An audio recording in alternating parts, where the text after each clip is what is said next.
नमस्कार दोस्तों, एक बार पुनः आप सभी के आपके अपने चैनल चंदू कोचिंग क्लासेस में स्वागत है। और आज हम देखेंगे बीएससी फर्स्ट ईयर का यूनिट फर्स्ट का second part of periodic properties, जिसके अंतर्गत हम लोग देखने वाले हैं आयनन ऊर्जा या आयनीसेशन एनर्जी। तो चलिए आइए जानते हैं कि आयनन ऊर्जा आखिर होता क्या है। तो किसी तत्व के गैसीय अवस्था में एक परमाणु के बाह्यतम कक्षा से एक इलेक्ट्रॉन निकालने के लिए आवश्यक ऊर्जा की मात्रा को उस तत्व का आयनन ऊर्जा, आयनन एंथैल्पी या आयनन विभव, आयनाइजेशन पोटेंशियल कहते हैं। जब उदासीन परमाणु से एक इलेक्ट्रॉन बाहर निकल जाता है तो वह धनायन में परिवर्तित हो जाता है। जैसे कि यहाँ पर देखिए, हमारे पास एक सोडियम है जो कि गैसीय अवस्था में है। इसे एनर्जी प्रदान किया जाता है। जैसे ही हम इसे ऊर्जा देते हैं तो यह एक इलेक्ट्रॉन खो करके Na+ आयन बना लेता है और यह अपनी अवस्था में परिवर्तन नहीं करता है। इस प्रकार से एक इलेक्ट्रॉन बाहर निकल जाता है। इसको प्रायः इलेक्ट्रॉन वोल्ट EV प्रति मोल अथवा किलोजूल प्रति मोल से व्यक्त करते हैं। चलिए आइए देखते हैं आवर्तिता में आयनन ऊर्जा देखते हैं। तो वर्ग में पहले देखते हैं। तो वर्ग में ऊपर से नीचे जाने पर नाभिक का कोषों से दूरी बढ़ती जाती है, जिससे इलेक्ट्रॉन का नाभिक से आकर्षण कम हो जाता है। फलतः आयनन ऊर्जा का मान कम हो जाता है। आवर्त में बाएं से दाएं ओर जाने पर नाभिक से इलेक्ट्रॉन का आकर्षण प्रबल होते जाता है। फलतः आयनन ऊर्जा का मान बढ़ जाता है, क्योंकि जैसे इधर देखिए, ये एक मान लेते हैं, ये कोई परमाणु है जिसका ये कई कोष है।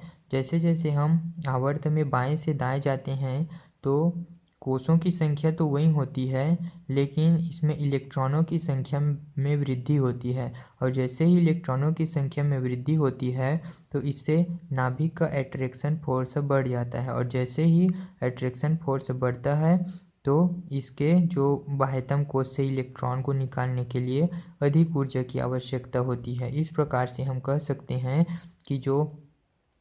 कि आयनन ऊर्जा को आवर्त में बाएं से दाएं ओर जाने पर उसका जो आयनन ऊर्जा का मान है वह बढ़ते जाता है। अब हम लोग देखते हैं आयनन ऊर्जा को प्रभावित करने वाले कारक। कौन कौन से कारक आयनन ऊर्जा को प्रभावित करते हैं। तो सबसे पहले हम लोग देखते हैं नाभिकीय आवेश। तो नाभिकीय आवेश चलिए देखते हैं।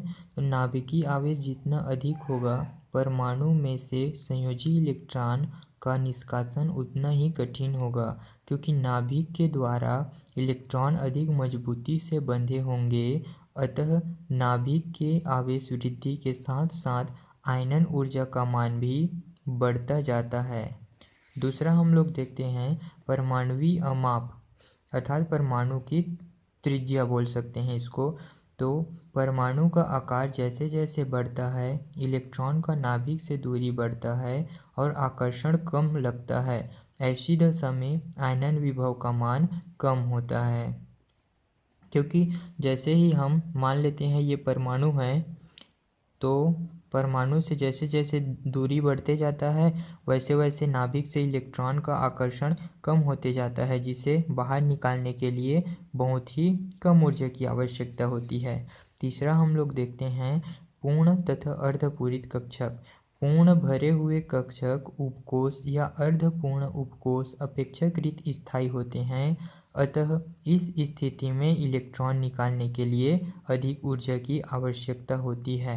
इस प्रकार से हमने आयनन ऊर्जा क्या होता है, आयनन ऊर्जा में आवर्तिता तथा आयनन ऊर्जा को प्रभावित करने वाले कारकों के बारे में जाना।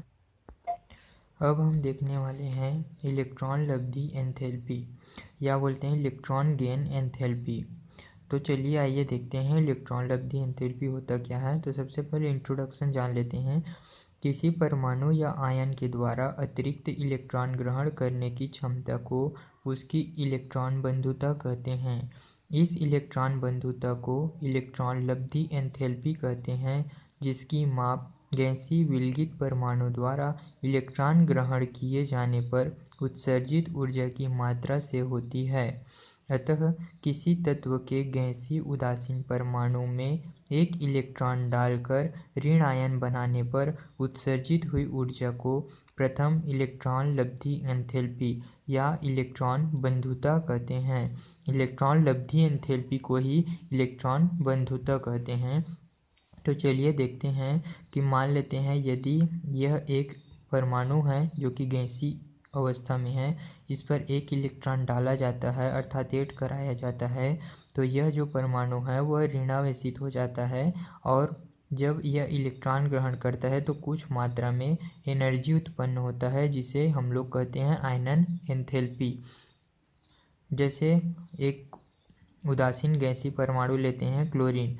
क्लोरीन में जैसे ही एक इलेक्ट्रॉन ग्रहण कराया जाता है तो यह क्लोरीन जो है ऋणायन हो जाता है और ऋणायन होने के फलस्वरूप इसमें से कुछ ऊर्जा निकलता है। Electron efficiency -3.16 electron volt. तो इसी जो उत्सर्जित हुई ऊर्जा को हम लोग बोलते हैं इलेक्ट्रॉन लब्धि एंथैल्पी अथवा इलेक्ट्रॉन बंधुता। तो चलिए देखते हैं इसकी आवर्तिता अर्थात इसके वर्ग और आवर्त में क्या क्या प्रॉपर्टीज़ होता है। तो वर्ग में प्रॉपर्टीज़ देखते हैं। वर्ग में ऊपर से नीचे जाने पर इलेक्ट्रॉन का नाभिक से दूरी बढ़ता है, जिससे बंधुता का मान भी घटता जाता है। ठीक इस प्रकार से आवर्त में देखते हैं तो आवर्त में बाएं से दाएं जाने पर इलेक्ट्रॉन का नाभिक से आकर्षण बढ़ता जाता है, जिससे इलेक्ट्रॉन बंधुता का मान बढ़ जाता है।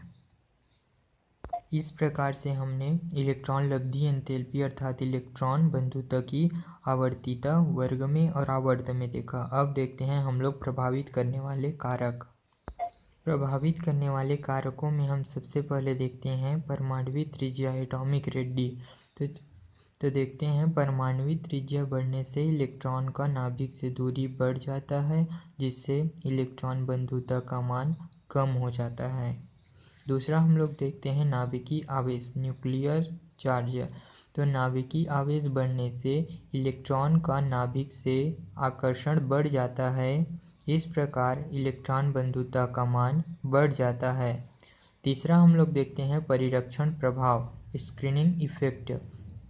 आंतरिक कोशों में इलेक्ट्रॉन का बाह्यतम कोशों के इलेक्ट्रॉनों पर कम आवरणीय प्रभाव होता है, तब ग्रहण होने वाले इलेक्ट्रॉन तथा नाभिक के मध्य आकर्षण बढ़ जाता है तथा इलेक्ट्रॉन बंधुता का मान भी बढ़ जाता है।